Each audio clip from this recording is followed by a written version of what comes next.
got into that corporate job and I'm like, I'm gonna be a successful business woman and I'm gonna work my way up to the ladder. I'm gonna wear the nice suits and I'm gonna be happy. And then I did that, worked my way up, and then I realized I'm miserable. I hate being here. What was that moment where you feel like, no, I'm not gonna do this? I think it was just a feeling that I want to be more.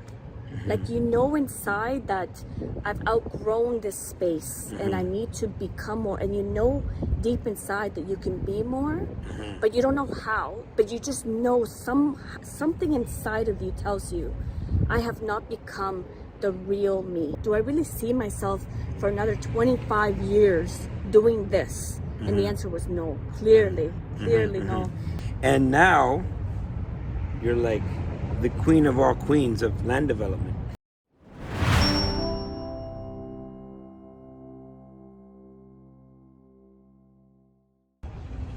Hello, my friends. We are in California. I'm here with the land development queen, Carina Guzman.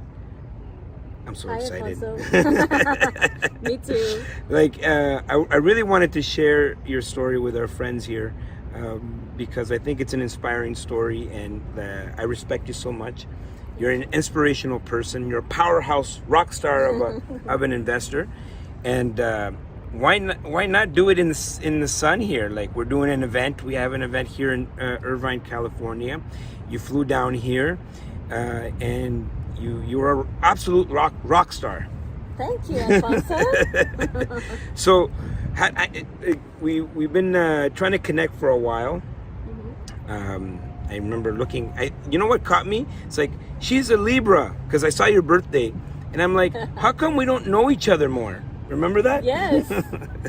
And then we connected, and we're working together now. So I'm excited. So I think it's only fair that my audience gets to know you a little bit more, and I want to have an opportunity to share your story. We have a very similar background. We come from the same country. Yeah, El Salvador. In fact, we had pupusas last night. Yes, if you guys don't know what pupusas are, you guys you better Google it. Pupusas, El Salvador, and hit the closest restaurant. But those of you that know exactly what that means. But please, I want to know how this all craziness real estate world started for you. It started 2009. So I've been in it for a little bit of time. So coming into the Canadian correction, not real estate crash, but it was a bit of a correction. People were kind of scared of real estate.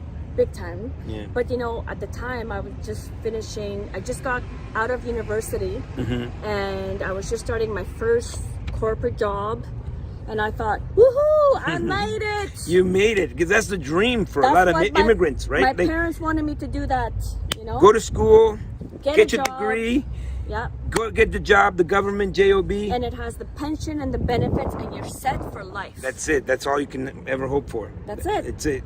Buy your house. Yes. Hold on to that house for the next 40 years. Yep. And everything will and be then okay. you retire and happily ever after. That's how it's supposed to work. That's right. That's how it's supposed to work. It's a nice dream. It is. It's a simple dream, isn't it? It's nice. Yeah. But that didn't quite work out, because I got into that corporate job and I'm like, I'm going to be a successful business woman and I'm going to work my way up to the ladder. I'm going to wear the nice suits and I'm going to be happy. And then I did that, worked my way up, and then I realized I'm miserable. I hate being here. What was like, because that's a dream for a lot of people. And I guess you didn't feel fulfilled. So what was it like? What was that moment where you feel like, no, I'm not gonna do this? I think it was just a feeling that I want to be more.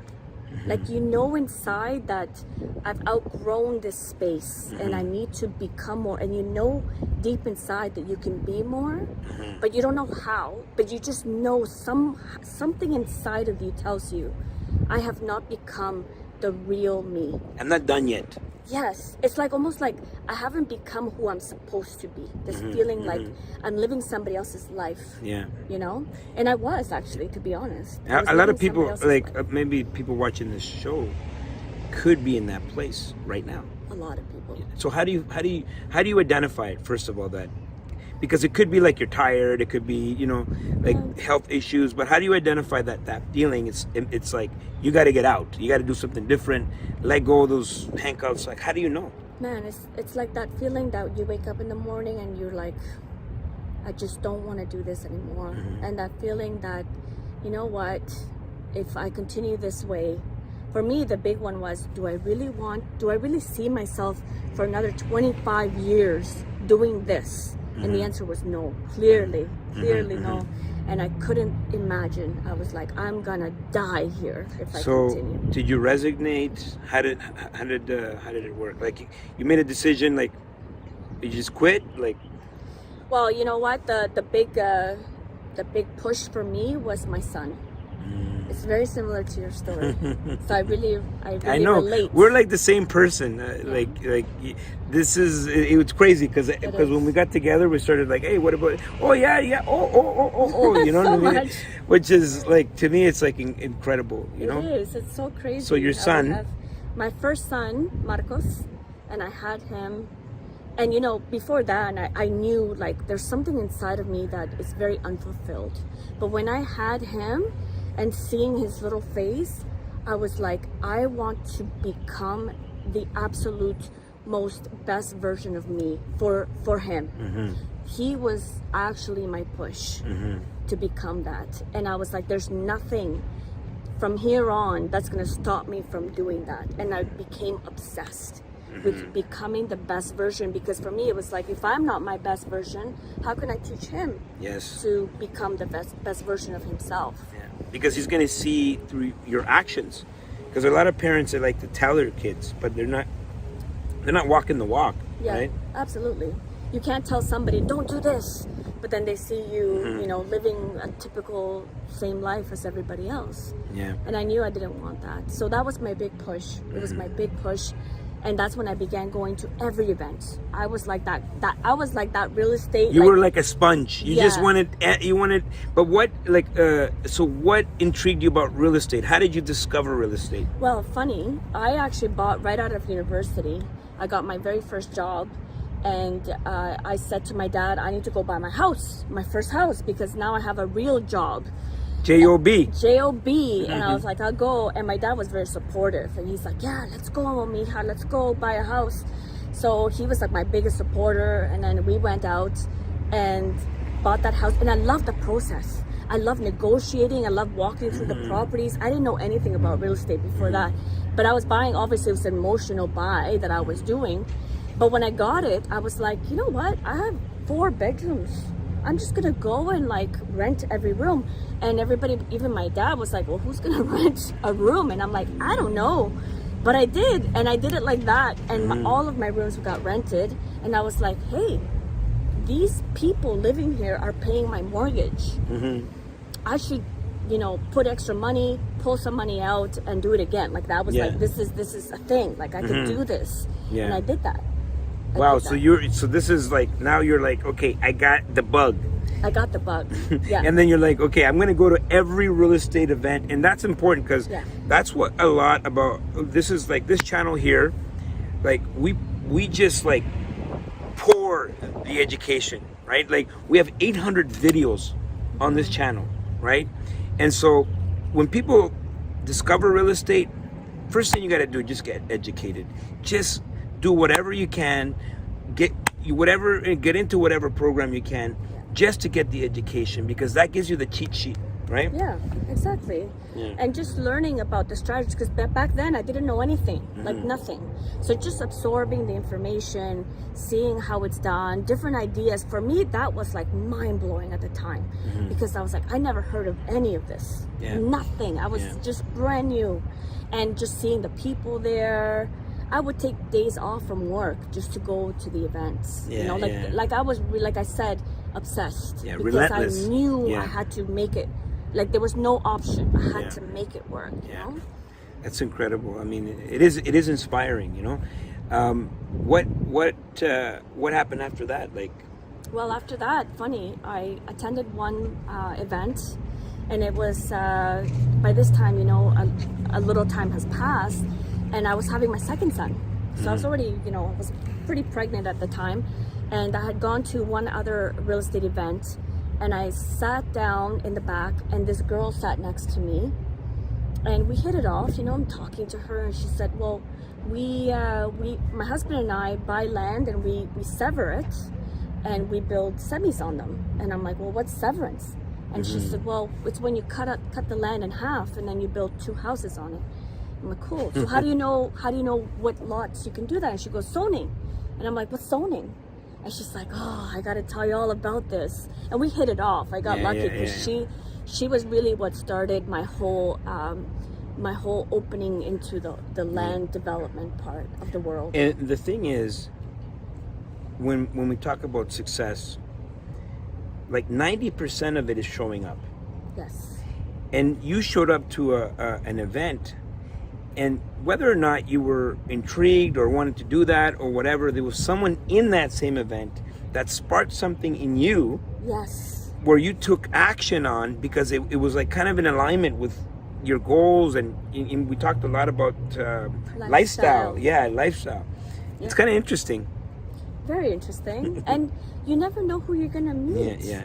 You know, I'm thinking here, like, I'm absorbing everything that the presenters are bringing, and I've learned a lot, and I went to everything, but it's also the connection. You know, the people that you meet there. Everybody's doing. This is why I love real estate. You can do it 1,000 ways. Yes. There's so many different ways, and everybody's doing it a little bit different, a little blended. You know. And just listening to other stories inspires you to really take action. Because I was like, if she can do that, I can do that. There's no reason why I can't. And I fell in love with it. And now you're like the queen of all queens of land development. Is that surreal to you when you hear that? It's so surreal to me. I think it's so cool. I don't know where that whole thing came about, but all of a sudden seeing the hashtags Queen of Land Development, I think it inspires me. You know? Well, now you have to live up to it. I have to live up to it. You know, I have to wear my crown. Well, it's funny because like when you show up and you do things, people recognize it, and people are inspired by action, and they're inspired by action takers. Right? You got to take the actions to get the results. Doesn't matter what the goals are. If you're not taking action on it consistently, you're going to be dead in the water. You're not going to be able to progress. You're not going to be able to learn. You're not going to be able to grow. A lot of people think, "Oh, once I get the money, then I'll start." Oh, believe me, it's so funny because 2 months after I met her, like, I became obsessed, and I was like, I love this strategy. I've never heard it anywhere else. Nobody else was teaching it. And she was kind enough to teach me. And again, the kindness of people. People want to help, you know? And she gave me the foundation. She got me to understand what's zoning. But I went out and I became obsessed about it. Within 2 months, I found a lot. I found it close to transit, double lot, and I'm like, that's it. And it had the right zoning, had the highest density in zoning. And I told my husband, we got to buy it. And he was like, why? And I'm like, just trust me. Like, this is it. This is what I'm learning here. Just follow me, and we're gonna make it. And we did. And at the time, we had just bought our last property, so we had zero money. But you know, I told my sister about it. She kind of lent me the deposit. Like, we were taking money out of her credit card. This is like, 2015. And I don't know, when you have this drive. That's it. Like, nothing can stop. And you're determined, right? Determination is the common trait amongst all successful people. And so if you want to do this, if this is what you want to do, you have to be determined. And determination comes from having a strong why. Going back to seeing was it your first son? By this time was my second your son. second, but so you're looking have a stronger why. You got looking at those cute little faces, and you're like, I got to do it for them, right? And that's exactly when I looked at my kids, I'm like, whoa, I gotta I gotta step up here. You gotta like do something now. You gotta become more. Yeah. No, it's amazing. We talked a lot about becoming this weekend and transforming yourself. Yeah. And you're someone that has transformed. You're someone that is walking the walk. You're someone that is inspiring people, Latino people, women, Yes. and all kinds of people. So I'm so happy and proud and honored that we got to connect and we're working together, and that's why I wanted to share your story with our friends here. Thank you, and I'm so excited. Thank you for connecting with me. Yes. And I love to be partnering with somebody like you who Yes. has just an amazing reputation. And Yes. Latinos, Latinos. we need to step it up, guys. Yeah. So let's talk about that for just a moment. What for a lot of Latinos, immigrants, or even that are still back home, para nuestra gente, okay? What is the one thing that you think that it holds a lot of people back? I think it's the fear. It's the feeling that I don't know where to start, Yeah. and that creates fear Yeah. for a lot of people. There's a lot of Latino people that are successful, by the way, That's true. in their own right? But you don't see too many in real estate. Yes. You know what I mean? Why is that? I don't know. We're going to change We're that. gonna change that. We gotta change that perception, that whole paradigm. Yeah. Well, one thing I will tell you, back home, there's a lot of corruption in our countries, and I know that specifically for my family, when someone had any wealth or real estate, they must have done something, right? And sometimes they come to like North America with that mindset, right? And so you got to shift. You got to shift the We mindset. have to shift. Creators, and we won't stop there. No, this is the Humanity. right time. Humanity, like I don't see any reason why Someone we doesn't. can't elevate. We need to Yeah. level ourselves up, Yeah. and we're here to help you guys do it. And we're also in California, so you guys need to come and join us here. Beautiful California. Yeah. Thank you, Carina. What's the last words that you're gonna leave our friends with? What's your philosophy on life? My big philosophy, and I talked a lot about this today, is figure out your lifestyle, your ideal lifestyle. It's not about the money. We all want money. Yes, money will come, success will come, but figure out who do you want to be, and imagine your lifestyle. How do you want that? Because if you can create a very clear goal, that's what's really going to take you to take action. Yes. Because until you get that, it's all just going to be a dream, just a thought. Yeah. So be clear on who you need to become and what lifestyle you want, and then take action. I love that. Thank you. Thank you, Alfonso. Alfonso loves you, and we'll see you at the top. Bye-bye, guys.